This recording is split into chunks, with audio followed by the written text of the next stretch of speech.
Salut à tous, bienvenue dans mon bilan ciné 2014. Tout d'abord, je vous souhaite une très bonne année 2015, parce que j'ai jusqu'à fin janvier pour le faire, et je ne suis pas du tout en retard, je ne vois pas pourquoi vous dites ça, franchement, je ne vois pas. Deuxièmement, ce que je dis dans cette vidéo, et dans celle-ci particulièrement, ce n'est que mon avis personnel, je suis pas là pour insulter qui que ce soit. Donc si vous n'avez pas le même avis que moi, n'hésitez pas à me le dire dans les commentaires, et on fera un débat constructif, ce sera beaucoup mieux que d'insulter par exemple. Je dis ça vraiment par hasard, encore une fois. Et troisièmement, je meurs de faim, je reviens. J'ai vu 35 films cette année, de tous les genres, de tous les types, de tous les budgets. J'en ai apprécié 23, et j'en ai moins aimé, voire détesté pour certains, 12. Et comme vous aimez la violence, bande de petits margoulins, on va commencer par les films que je n'ai pas aimés cette année. Et on va commencer par le top 3 des films qui m'ont déçu. Vous savez ces films que vous attendez tellement, et que vous sortez de la salle, vous êtes dégoûté de les avoir vus. Numéro 3, Brick Mansion. Comme je l'avais dit dans son épisode dédié, Brick Mansion est pour moi une déception car c'est l'adaptation d'un film que j'adore, Banlieue 13. Ils ont pris tout ce qu'il y a de bien dans l'original et ils l'ont enlevé. Un film vide, plat, un film comme Paul Walker en fait. Ce reboot a même le bon goût d'avoir pris le retournement de situation finale de Banlieue 13 et de le mettre au début du film. Comme ça, plus aucun retournement de situation et un film sans réel enjeu. Bien joué les mecs. Numéro 2, Fast Life. J'adore Thomas N'Gijol, son spectacle me fait encore mourir de rire après des dizaines de visionnages. Et c'est pour ça que je mets ce film dans mes déceptions. J'aime tellement ce qu'il fait d'habitude que je n'ai pas compris ce qu'il y allait chercher dans ce film. C'est bien réalisé, mais il faut bien le dire, qu'est-ce que c'était plat.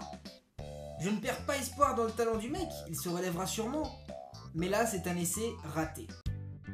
Numéro 1, on a marché sur Bangkok. Jamais je n'aurais pensé être déçu comme ça un jour au cinéma. Je suis tellement fan de KDO que de voir ce film c'était comme piétiner mes propres goûts. Ce film n'est pas une pure merde, mais ce film est à des années-lumière de ce qu'on attend d'une collaboration entre les deux compères. On aurait dit un téléfilm M6 de Noël. C'était quoi le projet, des vacances à Bangkok avec une équipe de tournage? Et les mecs, vous avez les moyens maintenant. Laissez ce type de tourisme aux gens qui n'ont pas les moyens. C'est pas assez violent pour vous? Alors on va attaquer le top 5 des pires films de l'année. Vous savez ces films où je suis sorti de la salle en me disant mais j'ai payé pour ça? J'ai payé pour voir ce truc? Non mais quand je pense à toute la bouffe que j'aurais pu acheter avec, ça me rend malade.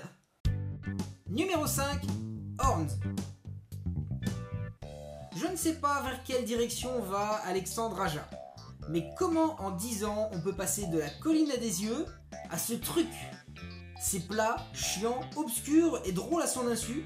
Un film qui se prend beaucoup trop au sérieux à la fin pour ce qui paraissait jusque-là qu'une simple fable comique. Il y a des livres qu'il ne vaut mieux pas adapter et des livres qui n'ont tout simplement pas d'intérêt à être adaptés. Numéro 4, on a marché sur Bangkok. Et ouais, ça m'a déçu au point d'être dans mon top 5 des pires films de l'année, c'est dingue! Même moi, en vous lisant ça, je n'arrive pas à y croire. Numéro 3, Mr Babadook. Je ne suis pas particulièrement amateur de films d'horreur, mais là, si c'est censé être ça la révolution, le renouveau du genre, je ne risque pas d'être friand des films d'horreur avant longtemps. Une salle de cinéma hilar, des situations dignes de la série Mon oncle Charlie, on est censé avoir peur quelque part? C'est ballot, les acteurs ils sont géniaux. Numéro 2, 47 Ronin. 47 Ronin ou le film qui n'est même pas foutu de se rendre compte de qui est le héros de son film. Purée, c'est quoi le problème les mecs? C'était soit un scénario, soit Keanu Reeves. Perso, j'aurais choisi le scénario, hein. En fait, quand Keanu Reeves est dans un film, c'est qui tout double. Et là, mec, je suis désolé, t'aurais mieux fait de rester en vacances, hein. Allez, va voir à Bangkok, il y a des gens sympas là-bas. Numéro 1, Transcendance. Vous avez déjà eu l'impression que votre esprit quittait votre corps? Eh ben moi, j'aurais bien aimé le sentir pendant ce film. Parce qu'au bout de 5 minutes, je n'étais déjà plus intéressé. Ce film ne fait que s'emmêler vers on ne sait où pour aboutir nulle part. Johnny, tu nous habitues à mieux que ça. C'est pas parce que t'es aveugle qu'il faut accepter tous les scripts. Allez, les mauvais films, poubelle. C'est fini, on n'en parle plus. Maintenant, on attaque les films que j'ai bien aimés cette année, parce qu'il y en a quand même une majorité. Et il y en a 3 qui ont été des très bonnes surprises, c'est-à-dire que je n'avais pas forcément envie de les voir à la base. Et ils m'ont bien conquis. Numéro 3, Les Pingouins de Madagascar. Oui, c'est tout frais, mais c'est tout réfléchi. C'est clairement mes personnages animés préférés, loin devant tous les autres, même loin devant les rats, que j'apprécie pourtant énormément. Alors quand j'ai appris la mise en chantier du film, j'ai été très content, mais j'envisageais déjà le pire. Et si ce film était mauvais, s'il était trop enfantin ou dénaturait totalement les personnages? Eh bien comme vous avez pu le voir dans ma vidéo, rien de tout ça, et c'était totalement énorme. Numéro 2, le vieux qui ne voulait pas souhaiter son anniversaire. Ce film, j'ai été le voir car il me restait une place valable jusqu'au lendemain. Rien ne m'intéressait vraiment, alors j'ai fait ce que j'avais jamais fait. Je me suis posé devant les affiches et j'ai été voir le film qui avait l'affiche qui m'intriguait le plus. Eh bien c'est ce film qui a remporté le concours, et ça m'a prouvé encore une fois que la curiosité cinématographique est une grande qualité. Numéro 1, Age of Tomorrow. Pour de la surprise, c'est de la bonne. Je n'avais pas envie de voir ce film du tout, la bande-annonce passait depuis un mois déjà, et ce film... je me disais, mais c'est un énième film post-apocalyptique avec Tom Cruise? Eh ben que nenni! J'ai pris un pied pas possible, ce film a pour moi tout ce qui fait la force des productions Marvel sans en être une. De l'action très bien faite, un scénario simple mais bien ficelé, et de l'humour omniprésent sans enlever d'enjeu. En bref, un pied total, et ce malgré la présence de Tom Cruise à l'écran, ce qui est une prouesse. Je voulais faire un top 20 des meilleurs films de l'année, mais il n'y avait pas 20 films dans ma liste de bons films. Donc j'ai voulu faire un top 10 des meilleurs films de l'année, mais il y avait trop de bons films dans ma liste de films de l'année. Donc j'ai fait un top 14. Allez, on va dire 2014, top 14, ça passe très bien, on n'a rien vu. Numéro 14, La famille Bélier. C'était effectivement un joli film très touchant, même si je pense qu'avec le recul, il aura moins d'impact qu'Intouchable, qui avait un humour beaucoup plus maîtrisé et surtout plus présent que dans ce film qui est plus touchant que drôle. Mais ce n'est pas forcément un défaut. Numéro 13, Le vieux qui ne voulait pas souhaiter son anniversaire. Assurément pas le film du siècle, mais un ton totalement décalé et tellement unique qu'il est pour moi un des films à voir cette année. Numéro 12, Lucie. Luc Besson y allait pour et y allait contre. Mais pour moi, pour une fois qu'un Français a compris que le divertissement est là pour servir l'histoire et non l'inverse, je vais pas lui jeter la pierre. J'en ai marre des thrillers policiers franco-français et ce monsieur Besson a pour moi tout compris. C'est un film qui n'est évidemment pas exempt de défauts, mais avec une qualité primordiale. C'est divertissant, tout simplement. Numéro 11, John Wick. Quand j'ai vu ce film avec Keanu Reeves, j'ai croisé les doigts pour que l'ombre de 47 Ronin ne flotte pas au-dessus de celui-ci. Et ce ne fut heureusement pas le cas. Un bon petit film d'action assez comics, basique mais efficace. Ça ne marquera pas l'histoire du cinéma, mais ça occupera une ou deux soirées popcorn et c'est déjà pas mal. Numéro 10, Albert à l'Ouest. Le jusque-là très discret Seth MacFarlane, créateur et doubleur principal des Griffins, réalisateur aussi du film Ted, passe aussi maintenant devant la caméra et ce premier passage est assez réussi. Ce film est clairement un échec au box-office, mais je me l'explique pas, car même si le thème est moins original que Ted, sa qualité est assez supérieure, notamment au niveau de l'humour, et pourtant c'est ce qui lui a été reproché. Donc je ne comprends pas, mais pour ma part, c'est bingo, si vous l'avez pas encore vu, je vous le recommande. Numéro 9, Superchondriac. J'aime beaucoup les films réalisés par Danny Boone. Ironiquement, celui que j'aime le moins, c'est Bienvenue chez les Ch'tis. Rien à déclarer, et pour moi un pur bijou et ce Superchondriac s'en rapproche. Le seul défaut du film pour moi est d'avoir nommé le film et fait la promo sur le fait que le personnage principal est hypochondriaque, alors que ce film ne parle clairement pas de ça après une demi-heure de film. Ce film n'est pas un sketch géant. Nous avons un personnage avec une personnalité originale, et il se retrouve embarqué dans un vrai scénario avec de vrais rebondissements et une vraie qualité de réalisation, et bien sûr, un humour excellent. Que demande le peuple? Le tiers payant? Numéro 8, Captain America, le soldat de l'hiver. Un bon Marvel, tout simplement. Largement meilleur que son premier opus, ce Captain America 2 fait une bonne transition en attendant Avengers l'ère d'Ultron. Même si le principal reproche qu'on peut lui faire, c'est qu'on pourrait enlever Captain America du film, le film serait encore mieux au final. C'est un peu paradoxal. Le problème sera-t-il réglé dans Civil War? Numéro 7, Robocop. Je vais être un peu plus long car l'émission n'existait pas encore lorsque j'ai été le voir. Ce reboot a été énormément critiqué et ce avant même sa sortie. C'est rarement bon signe. Fan de l'opus original, j'y ai été en serrant les fesses et j'ai été agréablement surpris car ce film est à des années-lumière de l'échec annoncé. Ce film est tout simplement un reboot 100% différent du matériel d'origine. En effet, le Robocop de Paul Verhoeven est un film racontant l'histoire d'une machine qui découvre qu'en fait c'est un humain. Ici c'est tout l'inverse, c'est un humain qui réalise peu à peu qu'il est une machine. C'est donc deux films aux univers et aux intentions différents. Il n'y a pas de comparaison directe à faire entre les deux. J'ai passé un très bon moment, c'est bien réalisé, et ça donne vraiment envie de voir ce que la suite peut donner. en espérant que cette suite arrive un jour, bien sûr.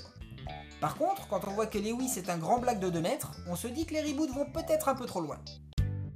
Numéro 6. Qu'est-ce qu'on a fait au bon Dieu? Je vous ai dit que la famille Bélier n'était pour moi pas sur les pas d'Intouchables. Ce film par contre le dépasse même carrément. Ça fait longtemps que je m'étais pas marré comme ça devant une comédie française. Christian Clavier est bien de retour et ça promet pour la suite. Numéro 5, les Pingouins de Madagascar. 5e de mon top 2014, je peux rien vous dire de plus. J'ai adoré ce film. Courez-y s'il est encore en salle. Allez voir ce film. Numéro 4, Edge of Tomorrow. Ce film aurait été encore plus haut dans le classement si le rythme tenu dans sa première heure tenait jusqu'au bout. Mais c'est déjà une prouesse pour un film avec Tom Cruise d'être 4e de mon top.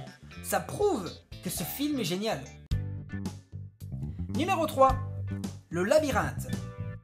Je ne savais pas quoi attendre de ce film car c'était vendu comme la nouvelle saga pour adolescents. Et vu comment j'ai aimé Divergente, les sagas pour adolescents... Mais là j'ai été totalement scotché. Un scénario prenant et riche, pas de romance à la con inutile, un final qui relève pour moi du génie car il nous donne toutes les réponses que l'on a voulu savoir tout le film. Mais en 2 minutes, on nous en déclenche 200 autres qui nous donnent envie de voir la suite. Pour moi ce film est un véritable chef-d'œuvre de blockbuster et j'attends la suite avec impatience. Alors là, on arrive au moment fatidique. Je ne savais pas lequel de ces 2 films était devant l'autre dans mes goûts, tout simplement. Je n'arrivais pas à me décider, j'ai même failli faire 2 premiers ex-aequo. Mais je me suis dit ça se fait pas, alors j'ai fait les critères, et il se passait devant, et au bout d'un moment, j'avais plus de place dans le cadre. Alors j'ai choisi, il y a un premier et un deuxième, et les voici. Numéro 2, Les Gardiens de la Galaxie. Et oui, les Gardiens sont seulement 2e, mais ce film est tout simplement la quintessence de tout ce qui me plaît dans un film. De l'action, une histoire simple mais efficace, de l'humour, un ton fun et décalé, un casting impeccable, une direction artistique irréprochable et la meilleure bande-son de tous les temps, ce film m'a totalement scotché dans mon siège. Il se hisse très haut dans ma hiérarchie de films préférés. Il vient même titiller son cousin Avengers. Du très grand Marvel, un must absolu. Mais qu'est-ce qui a bien pu battre les Gardiens de la Galaxie? Eh ben ça.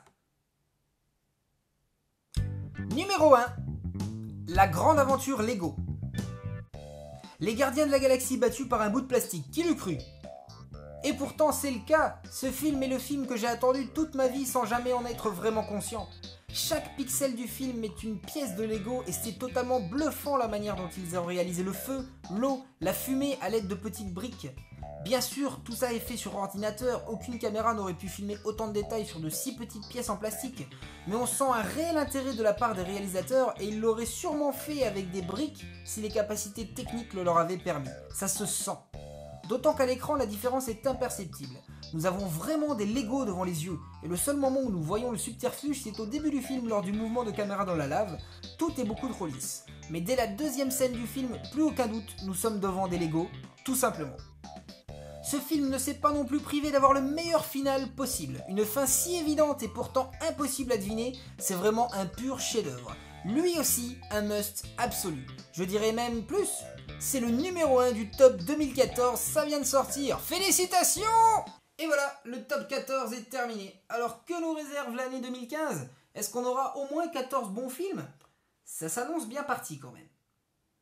Beaucoup de films sortent en 2015 et bien sûr il y en a qui retiennent mon attention. En numéro 1, vous vous en doutez, c'est Avengers 2. C'est lui que j'attends le plus. Est-ce qu'ils vont réussir l'exploit du premier? Nous présenter plein de nouveaux personnages et les intégrer à merveille dans une histoire prenante en si peu de temps? Vont-ils y arriver encore une fois? La réponse dans plus très longtemps. Jurassic World m'intrigue pas mal aussi, car c'est quand même son aîné qui a tout changé à Hollywood. C'est grâce à des films tels que Jurassic Park que la technologie est aujourd'hui si avancée et si perfectionnée. Alors espérons que son lointain enfant en soit digne. Avec Chris Pratt au générique en plus, ce serait dommage d'être déçu. Ce petit coquin de Terminator Genesis a pour l'instant plus l'air d'un reboot du 2e épisode qu'autre chose. Alors espérons que le film nous fasse changer d'avis, car pour l'instant je vois le numéro 2 avec Sarah Connor dans le rôle de John Connor.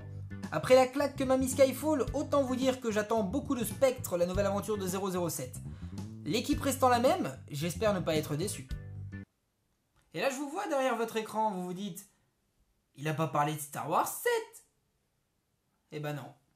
Non, je n'attends pas Star Wars 7 avec impatience. Je ne l'attends même pas du tout en fait. Je suis pas fan de la trilogie originale. Je préfère légèrement la nouvelle trilogie, mais c'est loin d'être mes films préférés. Donc je ne vois pas pourquoi j'attendrais ce film.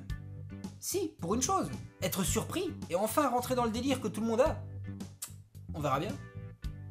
Et voilà, le bilan 2014 est terminé. Merci beaucoup d'avoir regardé cette vidéo, j'espère que ça vous a plu.